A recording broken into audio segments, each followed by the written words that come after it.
Okay.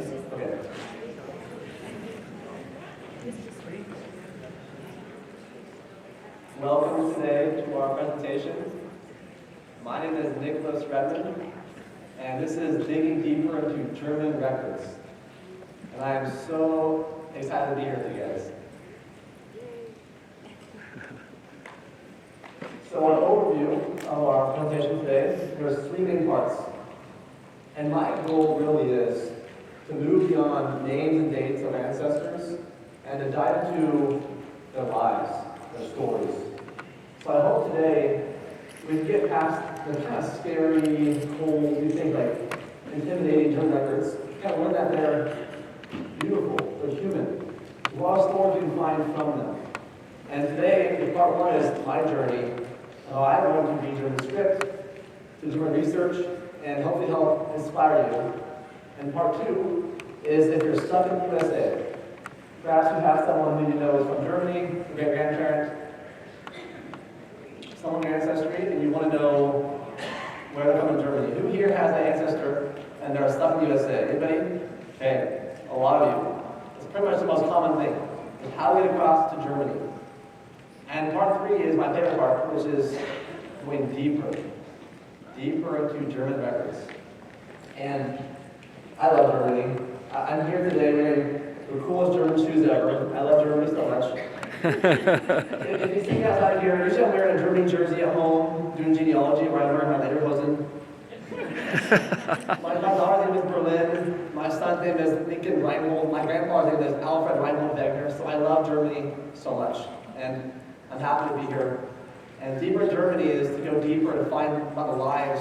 You might have a location in Germany, but not know more about them yet.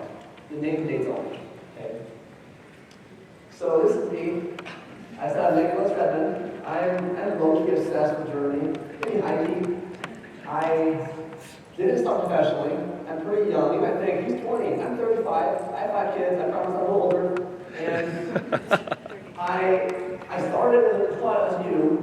One of those obsessed with my ancestry, sit in the kitchen till 2 or 3 in the morning, fall asleep in the kitchen, doing genealogy. And I had a great chance for me to learn German. At a young age, I had my opa, who was just the coolest guy ever. He was so authentic, so real, and I was obsessed with him, with his language and his culture, and I wanted always to go to Germany. And my father told me when I was in high school, before you graduate, you go somewhere in the whole world you want to go. Where do you want to go? I said, Germany. So my opa, my dad, and I went to Germany. And then I got called on a mission to Germany as well. And after the mission, I was a German interpreter at the Nationalpark for a summer. And then when I was a teacher for 7 years, I was offered to teach German 1, 2, 3, 4 at college level. And then as I was doing more and more German, I wanted to do my German genealogy. And that's my story I've drawn for you. I love my heritage, and I hope that you can also, all of you here probably have German heritage. Maybe it's Prussian is German, okay?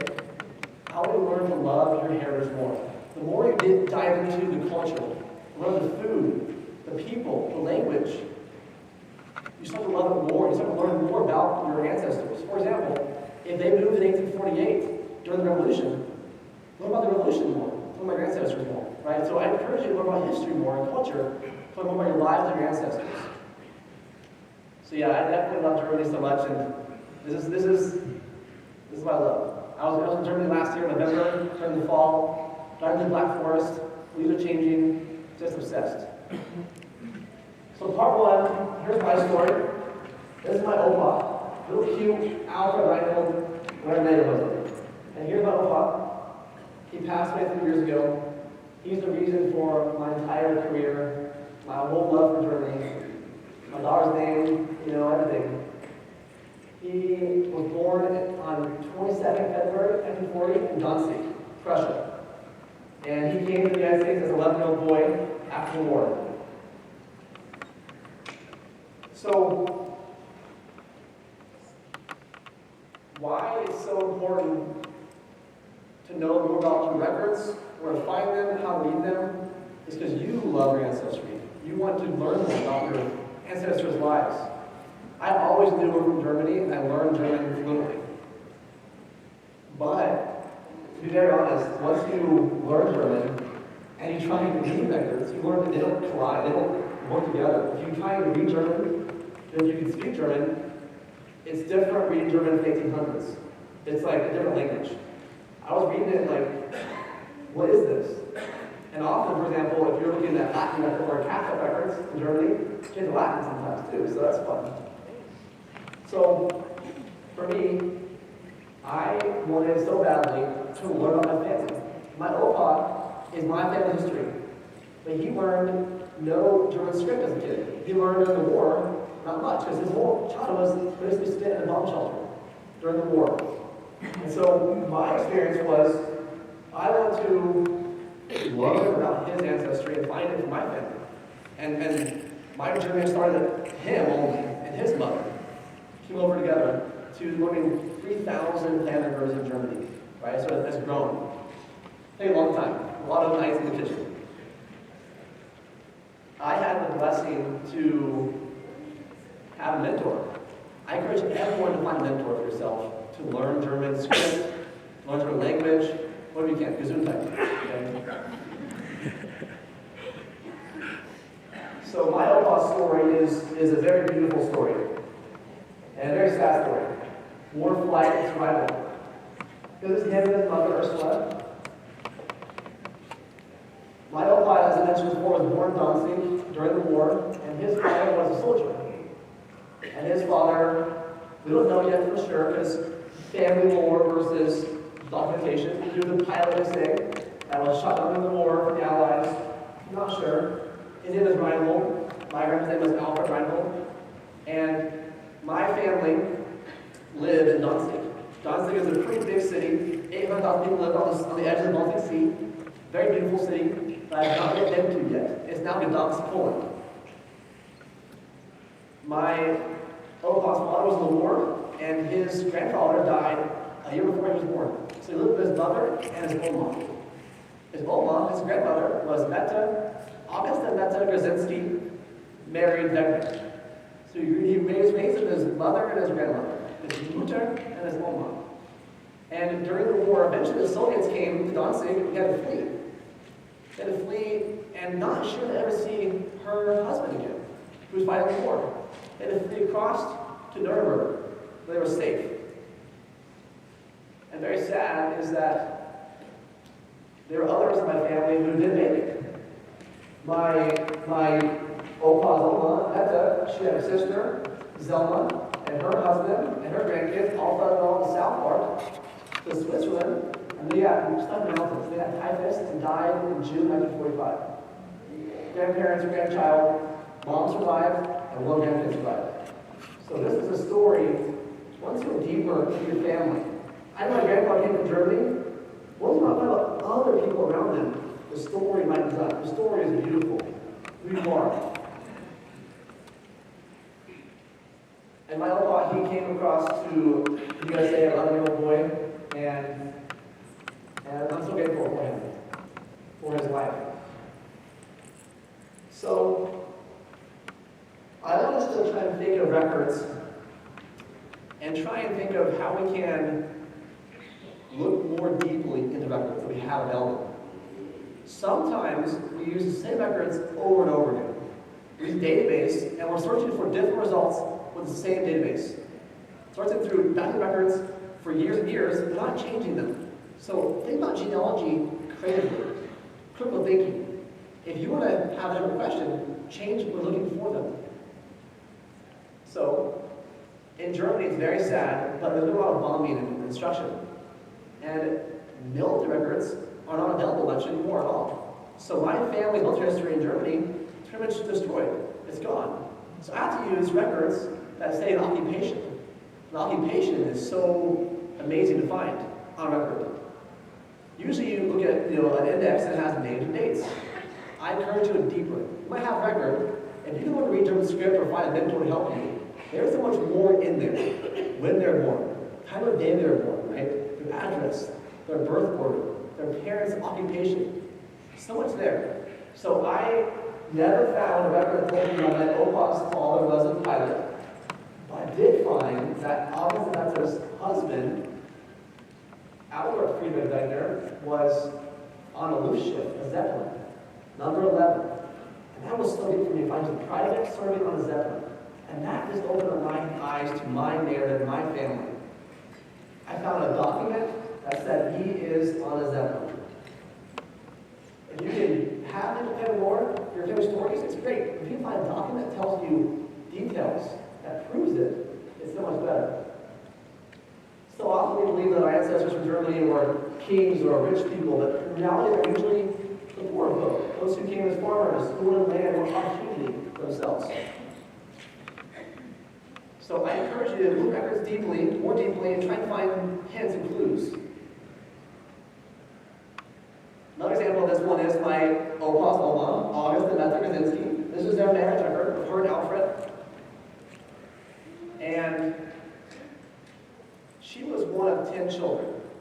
Before I looked at this, I found that she was just, I knew my opa's oma. She helped, him be raised, and then she moved over to Nuremberg then. And he immigrated, and she stayed behind in Germany. All I knew. And I went in depth on the family. I researched the family. I learned that of all of her siblings, only one lived, age 26, and she died unmarried. And August Meta, my opa's oma, was the only person of 10 kids who had kids. She had one child, Reinhold. So this is a story of survival. A family that almost didn't have any more kids, that didn't even survive next generation. Then if you start looking deeper at your family, you learn stories that build you up. Resilience. Imagine having 10 kids. I have 5 kids. And I was one of my kids, I was so broken. They lost 9 children of their 10. As a parent, you know how much that feels. So, perspective. If we can really understand more about our ancestors and the records, we can learn so much more. So much more. And at the end of this presentation today, I'll have a Q&A part. So if you have questions, write them down. I'm happy to go into those later on.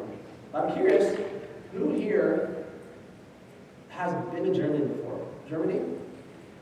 Hey. Who has been to Berlin? Berlin's my favorite city. I love it. I have started mission to Berlin. It's like a old city. It's like kind of burned and destroyed, but it's still much history there. Who has been to before Dresden? To me, that's the most beautiful city in the whole world. It's so beautiful, even destroyed. Who is going to Germany this year? Ooh, I'm so jealous. And who has family from Prussia? And is Poland today? Anybody have Polish? Like, is Poland today? That's my dream, is to go to Poland, deeper into Poland, to see my Prussian family's origin.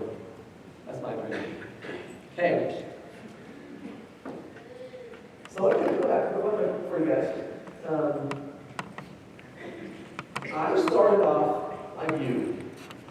Maybe not, we're all different levels. I started out not reading German script, really the slightest. And I had a chance to find a mentor. I call her my angel, my Oma. Her name was Schwester Hekla. She was an 80-year-old German woman from Königsberg, which is now Kaliningrad, Russia. And she was living in Berlin, in Cache Valley, and she was the family historian there. And I was so blessed to step in her and the first time go to the family history library and say, hey, I'm trying to read this record with my grandfather to find out who his parents were and where they're from. And she helped me so much. So a few tips she gave me is, if there's a certain letter you can't read on a person's name or something, look at another name in the same record to find, to compare. Because to be honest, scribes, like you write things weird sometimes, so do I. Scribes, they are not very good. I read a record and think, this is hard to read. I can learn it. I read the next record and think, this is completely different. Or different region. This is a different language. Right? Different words are used. The words farmer in German are used a million times. Right? Different farmers throughout all of German Empire. I've learned that my colleague is a French researcher and said that French research is easier because it's the same throughout all of France. But in Germany, it's different. If you have ancestors from Württemberg, from Schleswig-Holstein, and from Berlin, records are so much different. Where to find is different as well. And records that are available digitally or not, different as well. So I was so blessed from my mentor to start to learn. And it didn't take me one time. I sat in records for hours and times thinking, how can I ever read this record? This S is not an S. This is like a T or a Z. I wanted to give up so many times. That's where a lot of us are sometimes too. We sit in the record and think, I can't read this. I encourage you to keep trying again and again, because you will find so many ancestors and lives and stories if you just keep persevering and get better every single day. You cannot be perfect today, but over time, you get really good at the records. And I, even as a professional genealogist, I have mentors myself, as I used today. And I get stumped all the time, because German script is ink blotted sometimes, or it's faded, or the records lost sometimes. So doing research is really neat. It's really a mind game. So you might be stuck in the USA. This is part 2. This is my Opa's Nationalization Record Index. And his last name here is Barnes. Because his mom, basically his father died young, after the war, sadly, and his mom married an American soldier. And she moved to the USA. And last name changed to Barnes. So you gotta know things like his last name is Edgar. You gotta know things like where is he from. The problem is that often our ancestors, they don't write things accurately on records. My grandfather, he wrote that his father was Ralph, not Reinhold on his marriage record. He wrote his stepfather instead of his father. So it's very common for us to find errors or inaccuracies in records, especially if they're secondary.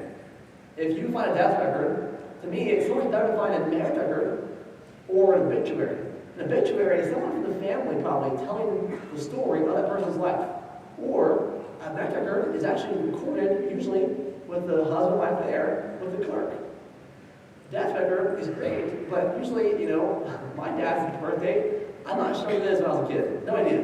What's the day he passed away, and I was an informant. I'm not sure when he was born or who my grandparents are, especially back then. It's important to find records that we have people who are deeply ingrained in. So, my goal for you is a mindset shift.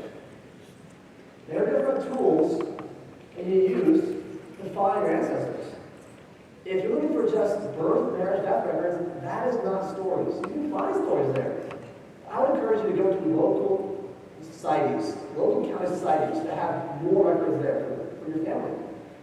Go find church records, obituaries, pastoral lists, immigration records. Find so much more for your family. Make that one page for ancestor deep. And so many records. There's so much to look at. We have to use the right tools. So if you're building a house with just a hammer, you're doing it wrong, right? You can't build a house with just a hammer. A lot more tools need to be involved. So the goal here is to think differently, to shift your mind of what records are available for you. Think for yourself. What records do you put your name on? Mortgages, bank statements, marriage licenses. Whatever you do in your life, your ancestors also did. Not all preserved, but some are stored away. Some are hidden away. I have found amazing things for my clients in Germany. For example, one of my clients was looking for a record for a family to find he wanted to simply his grandfather's picture. That's hard to find. But instead, we found a 20-page denazification record for him. Basically, it tells that he's not a Nazi. He didn't start with the Nazi army, and it was detailed. It was the schooling, of his age, of his height, of his athletic skill. If you ever said anything bad against the government, 20 pages, better than a picture. So look differently at records. Records tell stories. Records are beautiful. So I'm going to start at the bottom here, for church records. Imagine you, for example, if you go to your clerk to do a marriage license, or to your pastor, who knows you more? Your ancestors went to churches their whole lives, and that church knew them so well. And so that's why I encourage everybody, if you're stuck in the USA, you can't find them in Germany, is to go to the church first. Because the church they attended had so much more detailed records because they knew them personally. They knew their ancestors were from a certain place. They were born in a certain place. I have found records that tell someone's origin and baptisms of the kids, marriages, burials, or of cousins or family. The fan chart, family, friends, acquaintances, neighbors.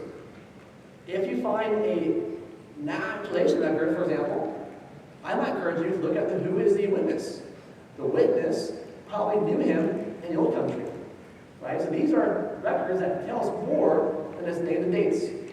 But the goal here is to tell stories and also find them in Germany. So church records are incredible. They are incredible. The problem sometimes is that they're destroyed, or it takes a long time to get them. But it's worth it. It's worth a drive to that little city they were living in. It's worth a call, that archive. It's worth an email. It takes effort to find things of genealogy. Still records are great in the USA, but often they aren't as detailed back in the day as church records are. This picture here is my Opa's, what's it called, like an Auslander. A record basically tells you he moved to USA, a pastoralist. He's the bottom there, that married him his mom, Ursula Alfred. This record here, it tells me so much about him. Where he went, where he's from, his age. So much detail there from Danzig. And Danzig's a big city. Pastoralists are fantastic. They're both, if you don't know this, arrival and departure pastoralists. Also, newer ones are now the flight ones, flight manifest. If you found your family coming into New York City, for example, on a certain day, and it says they arrived from Hamburg or from Bremen, I would encourage you to find that departure list. The problem is, if they're from Bremen, I feel for you. I feel pity for you because records in Bremen were burned every 3 years to make room for more records. So if they're from Bremen, we'll find other ways to find them. But if they're from Hamburg, Hamburg is wunderbar. Hamburg records are so detailed. They kept them forever. They have records that say where they're from in Germany, the exact location. The problem is sometimes they're scripted like this, like a cursive, not typed up. And that's hard to find sometimes. You might find a location, but they may pronounce it. Instead of knowing the actual spelling, they pronounce it phonetically. If you understand this, your ancestors probably couldn't read, write, and spell perfectly. They probably don't know their exact birth date either. It wasn't important to them. Time became important about 100 years ago, right? Knowing your actual birth date, your actual location of birth, or knowing how old you are, or how to spell your name correctly. My last name is Redmon, and people spell it off with a D on the end. I say no D on the end, but back then, they wouldn't have cared. Mine is the same last name spelled 6 different ways as the same person. Because different people pronounce it and write it differently. So, you might see the word here spelled, and you might think, I'm looking in Germany on Myers Gazetteer to find this location in Germany, and it's not working out. I would shift your mind and think how they actually pronounce it, how it's spelled in German. If you know German language, it might help you know how it's written in German. So these lists are amazing. These lists tell you about that person's journey to the USA or to Canada, for example. My old came over and spent 2 weeks on a ship with his mother, and he loved it. He told me this story about his mother and him, how the waves were so high. And his mother got so sick, she was in the room the entire time. And he was hanging out with the Navy guys, and he ate bananas. And as a poor German boy who grew up with nothing, he loved bananas. And he ate all of his mom's bananas. So this is my Opa's heavy lore matched with this passion list here. Right? This list here is documentation of his journey with the heavy lore together. If you find someone's, naturalization record, it can be very helpful. Often it says they are from Prussia or Germany, which is very frustrating. But sometimes you find the exact day they arrived, their birthplace in Germany. You find so much more. They're often online, you'll find it says like an index. Go find the actual one. Or it says they came to Wisconsin. Go to Wisconsin and find the record there. Keep searching for it. Okay? Somewhere they naturalized. or a cousin naturalized. Someone naturalized, and often this gives us tips. I think, though, sadly, early 1800s is very hard to find details there. Late 1800s, you find more details for your ancestors. And then an SS5, which is a social security application.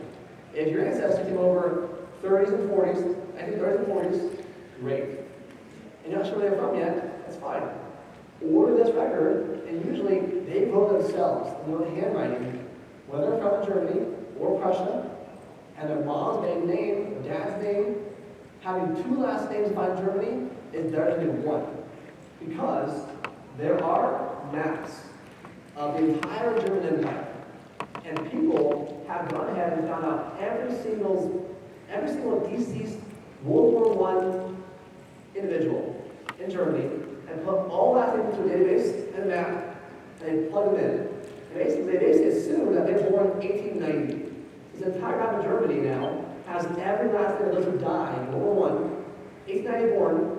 If you can search your last name in your family, if you search for shit, it probably will help you out, because it's like, you don't use that. If you search for Bulmer, you might find a more common, more specific place in Germany. Usually this map guy. You might think, my ancestors from the 1820s. This is the 1890 map. That's okay, because your ancestors often stay in the same place for many generations, if they're farmers, for example. I have a client of mine whose ancestor was from Germany.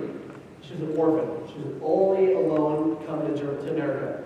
This is a family story. It's not always accurate. Right? We have these lore. Family stories, they change over the last 100 years. They change slowly. So we looked for her, and there's another tool to use, and that's DNA. DNA is a great tool. I would say of my clients, I find a fourth of them through DNA. DNA can crack so many things we can't find through documentation. So Teresa Bulmer, her last name we found through DNA matches on this map guide of all Germany, match of DNA to a small area in Germany in Hannover where there was Ludwig Bulmer family, not Bulmers. She changed her name, she anglicized it to Bulmer in the USA. It's very common for ancestors to change their name to seem more Americanized, right? Anglicize it. I had a family of mine whose last name was very Polish name, Brzezinski.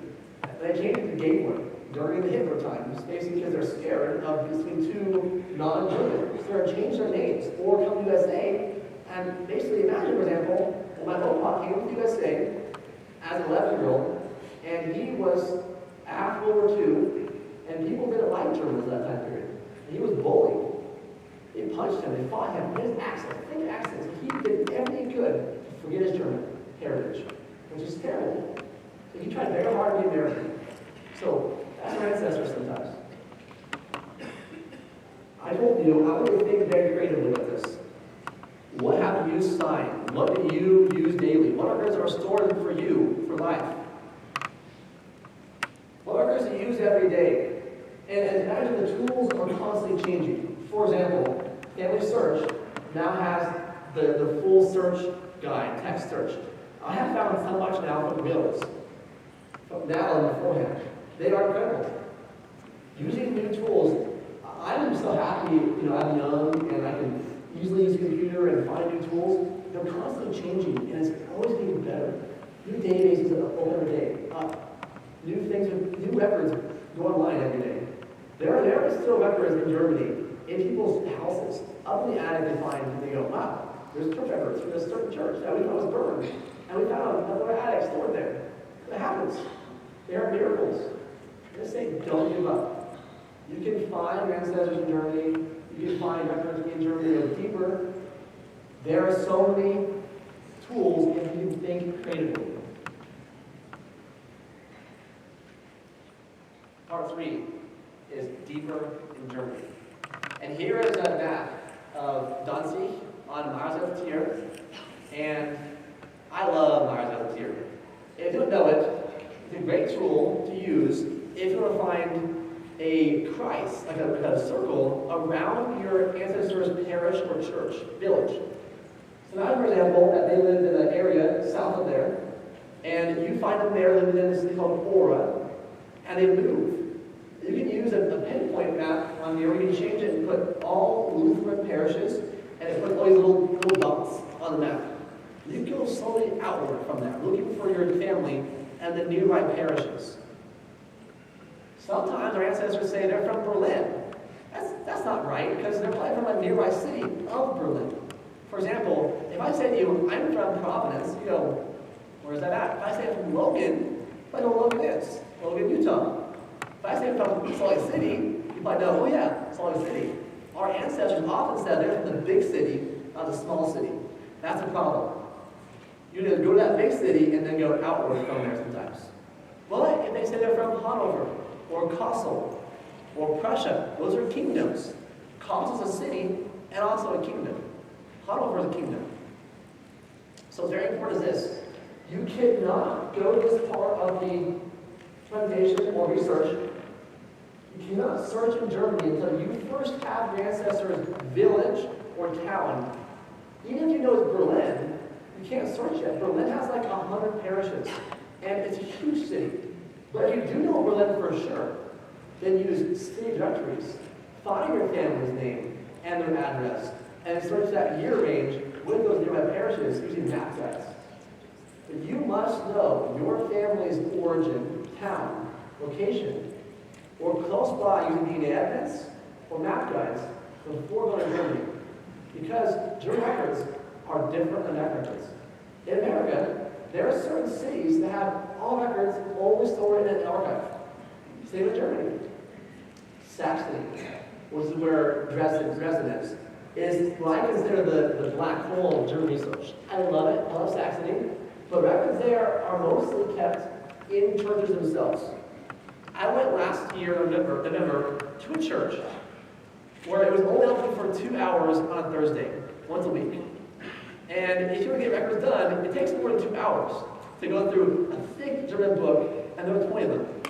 I went there to find my family, and the lady who was working there said, "Oh, honey, you can't read the records here. The records here are ineligible. They're illegible. They're too hard to read. No one reads them anymore." I said, "Okay, it's fine. I'll be trying, you know." So I'm reading for an hour or two, and she's like, "What is he doing over there?" I'm like, "Finding my ancestors, so happy." It's hard. To go in Germany, though, to find the right place, takes time and money. So I pray that you have your family from a location that has records online.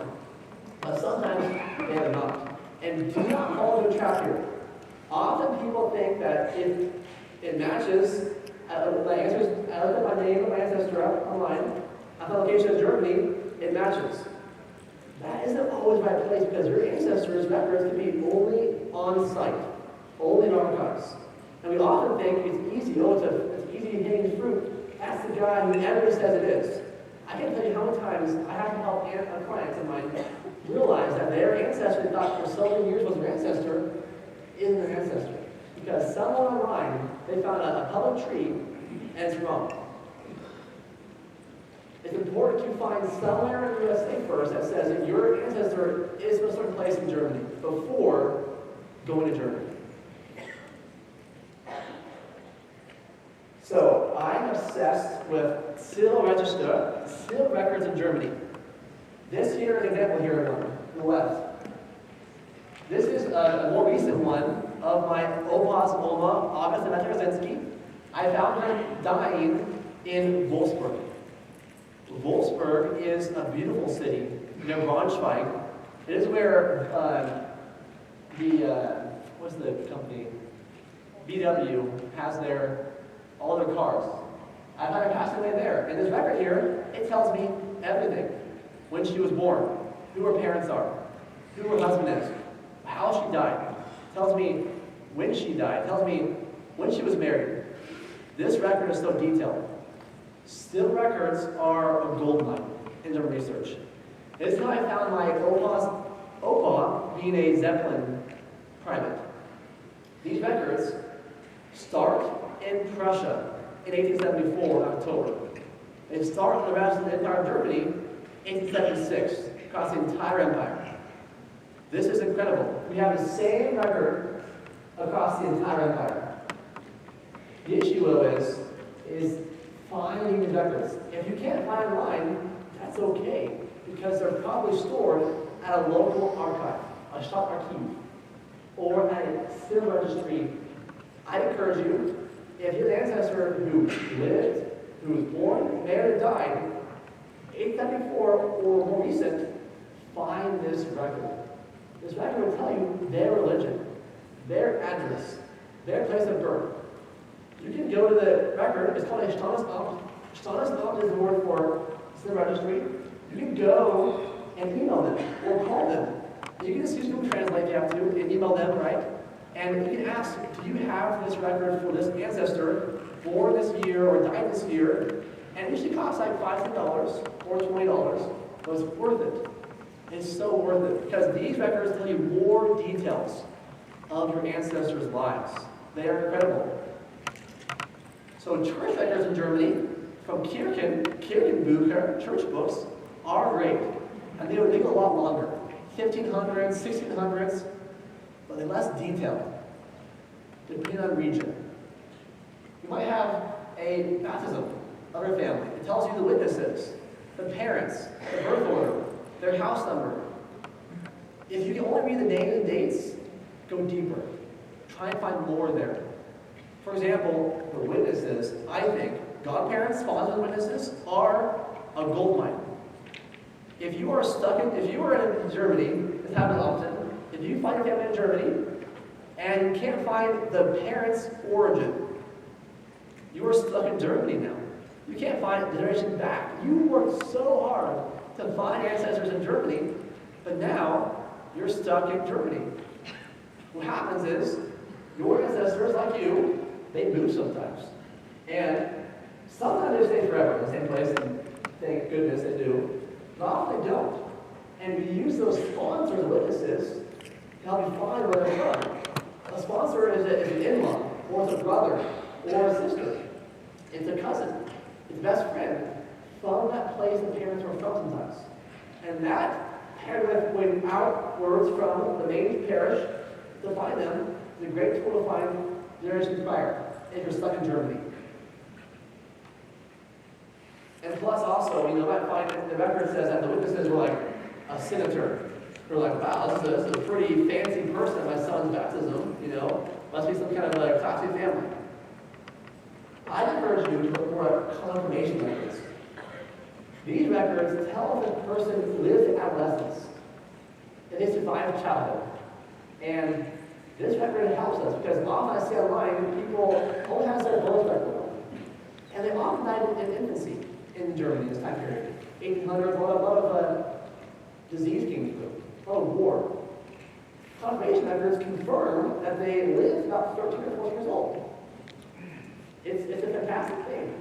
Marriage records are fantastic in churches. Because the parents, if the dad gave his permission to get married, it tells you a lot. It tells you where the parents are from sometimes, where the son or the wife are born. And sometimes you can find even an engagement record. They're engaged. And it tells you when they got engaged and when they proclaimed their marriage to different churches. And what's cool is that often it tells you they're proclaimed in two different churches, towns, which is probably the husband and the wife's towns. And use that for yourself and think, oh, they're from these two towns. And usually, I think for you, marriages are recorded in the wife's town, because marriages are more for the wife than the man, I think, right? They're recorded there usually for the wife's family. I think more important, though, are these civil records. If you have a family born 1874 and later, try and get these records. The marriage record, to me, is another gold mine. This record goes even more in depth. Addresses, religions, parents' names, parents' occupation, and parents' last place living, if they're deceased or not. It is so much more detailed. Church records are usually pretty small inscribed. These records are a whole page, and marriages are 2 pages long. Page 2 includes your ancestor's signature, and includes 2 witnesses usually family, how old they are, where they're from, occupation. I love these records. And also, tip for you, you might order a certified copy.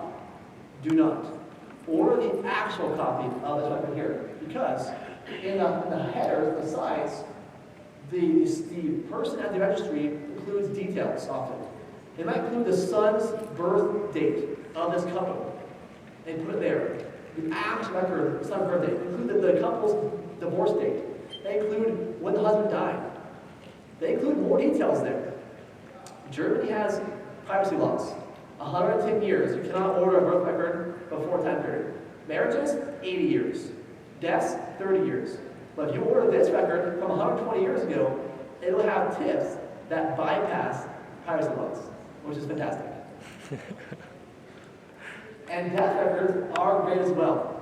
I often find that someone I'm looking for who was born early 1800s dies about 1870s, 1880s, and they have that range for a civil death record. You might well find your ancestor's birth record in these kind of documents, but a death record will tell you their exact birthplace and their parents' names, giving you a generation prior. Fantastic. Birth date, age, religion, all of that. So, how do you learn the script? There are books. There are such good books on learning the script, but for me it's just a cost of time. It's like riding a bike. The first time you fall on the bike and you don't want to ride again because you scraped your knee, your elbow, and it hurts. It really hurts sometimes reading German script. I speak fluent German, but I was so struggling reading Old German script. Everyone I know in Germany, they do not know how to read Old German script either. That's okay. I asked for help from my Oma, and I practiced building confidence. I was offered a job as a genealogist, and I was quite surprised. I was like, are you sure you want me? I am not that good yet. And so I found a mentor of mine. His name is Kevin Hansen. He is, if you look at the German genealogy at all, he's a big name in German genealogy, right? Books on German genealogy. Makes map guides. And he's my mentor every day. He works for me now, which is fantastic. And every week I'll probably email him and say, hey Kevin, I'm stuck. Can you help me out? He's my German genealogy dad, I think.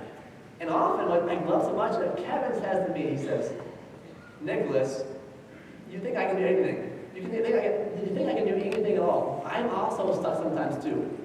And that changed everything for me. If a professional like Kevin Hansen gets stuck, I can get stuck too. I get bogged down, I get more confident.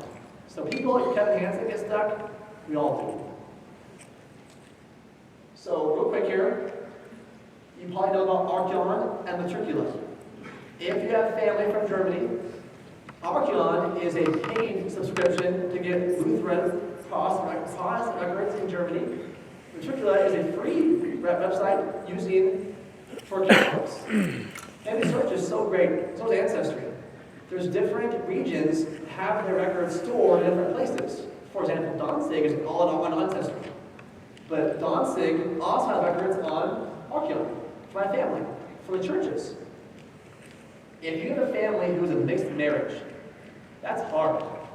My August Kaczynski and my Wegner, they're Catholic and Lutheran, married together. It's a scandal back then. And the kids are baptized, Lutheran, Catholic, and all over the place. It's hard to find them in a big city.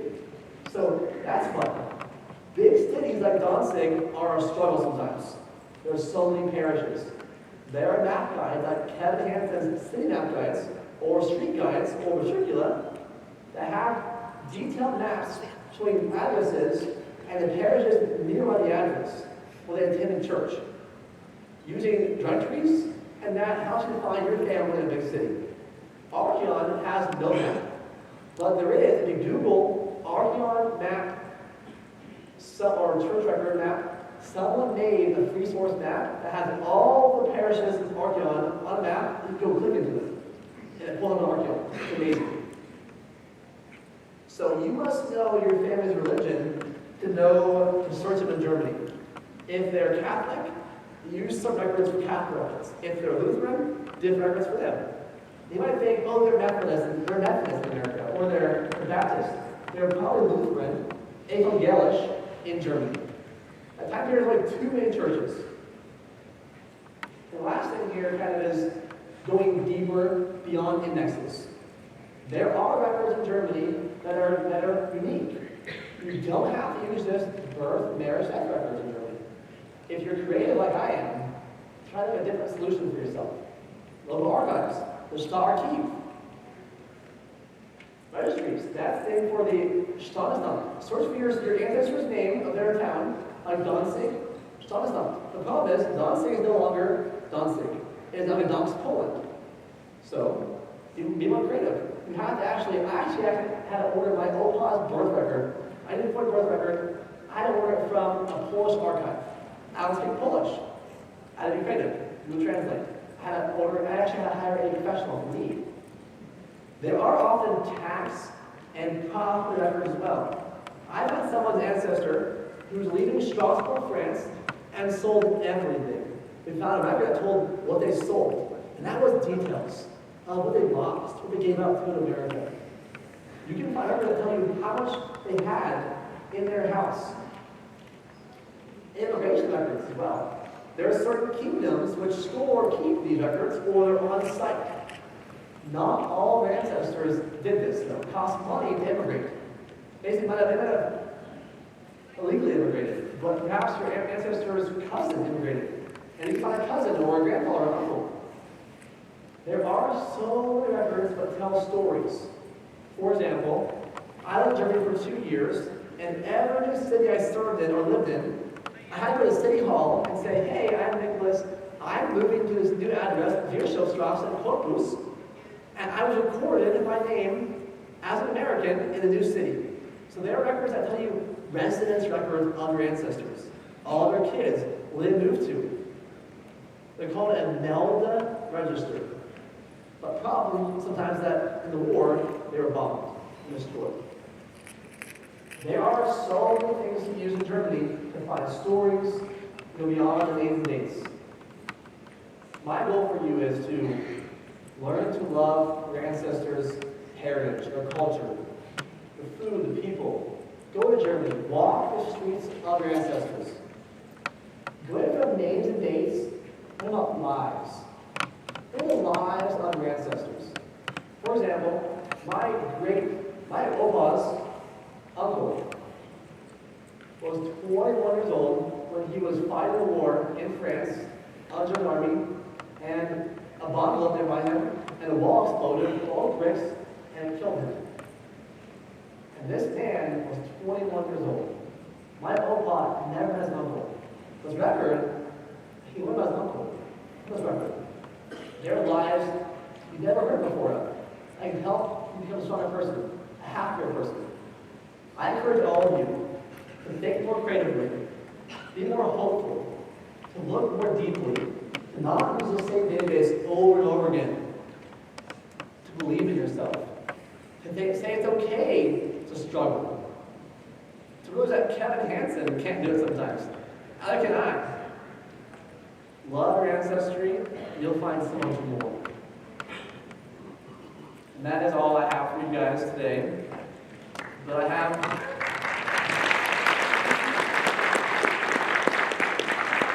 Q&A section. But first, quick, if I can, I'll take a selfie if I can. So if you guys behind me, is it okay, guys? This is my kids to tell them where it was today. Where's Dad at today? And if you guys want to stay today, or if you want, send me an email. Here's my email, redmongenealogy@gmail.com. If you want to ask a question right now, the floor is yours until the end. Ask any question you want, and I can try my very best to answer. What questions do you guys have? It's over here.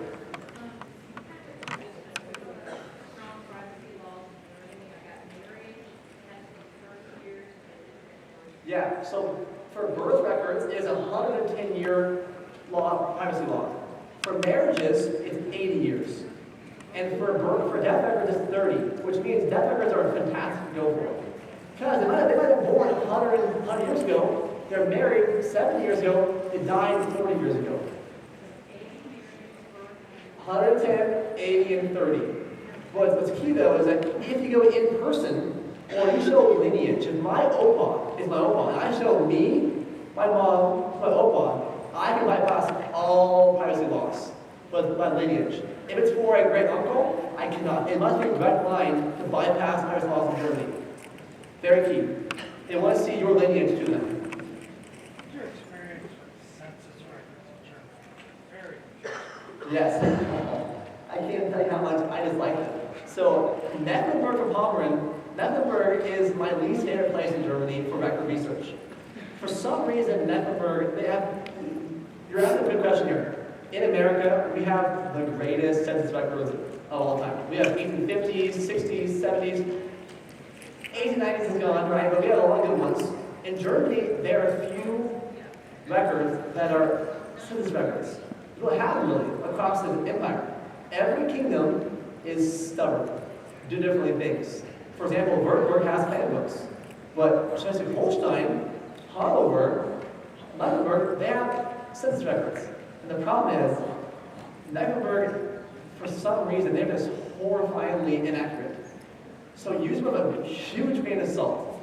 You will find them more helpful in like Danish census records, the border there, Schleswig-Holstein, but I would say you probably would never use those unless your answer is from a certain area of Germany. But they're not very good, and not very accurate, and not very detailed, and not very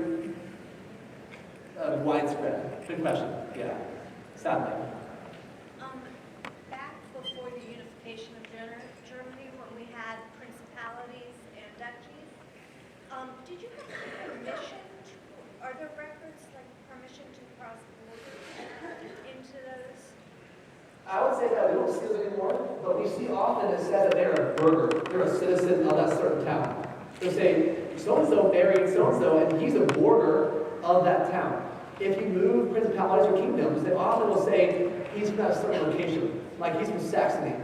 And when you move somewhere and you have kids, you might actually have a new citizenship. So citizenship is very important, and more like in Denmark and the northern part of Schleswig-Holstein, you might find it says when they were de-imped, when they were immunized, when they had their first shots, and when they were also became citizens, but not always. But we'll see it sometimes. But it tells you though, if they're not a border, not a citizen, not from there. Like where are they from? They're back there? I do. I have her email. That's amazing. That's Königsberg, incredible. But now it's sad to know, Danzig is now Poland and Königsberg is now Russia. That's neat. That's so cool. I have a question. I am to date the matricula online, so I've seen the stats out of Maria and Ljubljana, and I have indirect evidence that there's such a thing in Germany, because I've seen things that look like they come from family books. Can you come closer real quick? Sorry. Can't hear very well. So I'm matricula. What was the question? How does one find family books in Germany? This matricula are trivial. I mean, everybody can do matricula. Family books, I think, exist, but I don't know how to find them. Yeah, so it's very important to know every single region of Germany. Like today, America has states, right? Germany has 16 Bundesländer, 16 states really, or city-states. And everyone's different. Every single town is different. Family books are usually only in Württemberg and Baden. There are some other kingdoms that have them, but more in Baden and Württemberg, two different kingdoms now, one state, have family books. If your family's from that area of Germany, they probably have those somewhere, but not all online, which is why you might find that they search online of them, but no index for them, or on Archeon, or Matricula. I once found a certain town of my ancestors, of my client's ancestor. We didn't find the family book. We had to call the registry and the archive, and they had piles of papers on the ground. They said, oh, it's too much organized here. We can't look for it for you. I sent a researcher into the archive for them. They go through the pages and found them. So I would say that they probably haven't digitized them yet, or will have them potentially. But look around. What time we got right now? 5 minutes. 5 minutes. When are they going to be out of here? 9 o'clock? 9 o'clock? Yeah. Okay. Yeah, we keep mentioning Königsberg. That's what we're on. Most of all, it's I'm having trouble just finding records.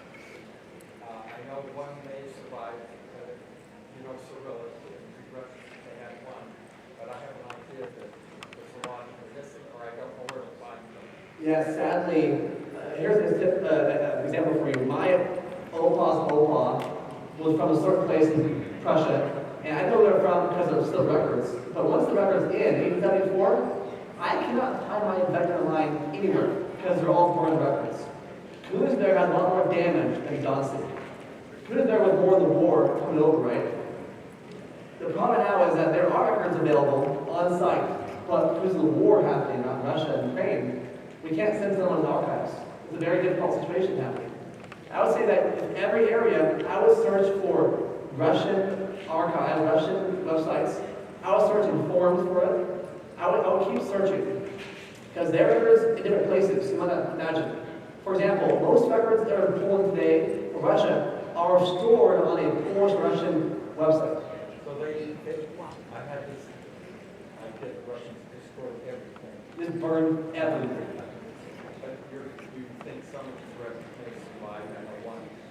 I had a recent research session there, and it was spotty.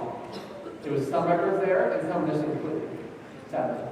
So you do your best. Prussia, my ancestry, if you're Prussian ancestry, do your best. It's so sad that record was destroyed. Very sad. Last question. I'm sorry. My question originally fell in line with his when we were speaking of records. My family is immigrated in 1880 from Detroit. And it's variable. I mean, I'm not certain as to where they came from. And our DNA is showing the Polish and the European, but the area that's targeted is Danzig. Is that how you? Say it. Danzig? Danzig? Yes. Danzig? Yeah. So it's going to be very difficult. That's what I'm understanding. And I have to look. There are records in Danzig, there are whole family ID cards, like a whole family card. It says, Albert Einhold and his kids, and it has cards for the whole family, all the families in Danzig. It's not indexed though. So the records are available. It'd be very creative to find them. So I keep searching, but find someone for sure in America that says they're from Danzig before they go to Danzig. Because Danzig is a very big city. Yes. Huge city. Now, they talk about the locations changing. So we have Prussia, they're considered Poland, they're considered Russian, German. Yeah. It's hard because I have France and Germany, like the Alsace-Lorraine area. That area goes now Poland. But for 200 years, it's almost all Germany or Germanic people, Prussian people. Just focus on Prussia. Your ancestors are from Prussia. They were born in Prussia. Read Prussian records for yourself. Because the early records say Prussia. Then all of a sudden Yep. they jump to Germany, and then when the wars were happening, you see Because Prussia. constant changes. 1870s, right? It became a whole country. It became Germany. Prussia is the main state kingdom, right, of Germany. So it changed then. But before that period, it was just Prussia, which is still the same people. If I know, say today, America goes to a different country name, I'm still born in Texas, Yes, it gets confusing for me, but I'm. Thank you guys. Have a great day, you guys. Cheers.